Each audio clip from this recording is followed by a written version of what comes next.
ಕುಂದಾನಗರಿ ಬೆಳಗಾವಿ ಜಿಲ್ಲೆಯ ಅನಂತಪುರ ಗ್ರಾಮದಲ್ಲಿ ಒಂದು ವಿಚಿತ್ರ ಘಟನೆ ಜರುಗಿದ್ದು ಇನ್ನೂ ಜೀವಂತವಾಗಿದೆಯಾ ಮೂಢನಂಬಿಕೆ ಎಂಬ ಪದ್ಧತಿ ಪ್ರಶ್ನೆ ಮೂಡ್ತಾ ಇದೆ. ಪರಮಾತ್ಮ ಬರ್ತಾನೆ, ಜೀವ ತೆಗೆದುಕೊಂಡು ಹೋಗ್ತಾನೆ ಎಂದಿರುವ ಭಕ್ತರು ಸೆಪ್ಟೆಂಬರ್ 8ರಂದು ಪ್ರಾಣ ತ್ಯಾಗ ಮಾಡೋದಕ್ಕೆ ಬಂದಿರುವ ಘಟನೆ ಜರುಗಿದೆ.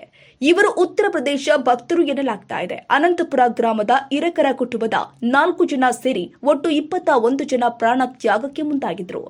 ಸಂತ ರಾಮಪಾಲನ ಅನುಯಾಯಿಗಳು ಇವರಾಗಿದ್ದು, ಇವರು ಪುಸ್ತಕ ಓದಿ ಹಾಗೂ ಪ್ರವಚನ ಕೇಳಿ ಪ್ರಾಣ ತ್ಯಾಗ ಮುಂದಾಗಿದ್ರು ಎನ್ನಲಾಗ್ತಾ ಇದೆ.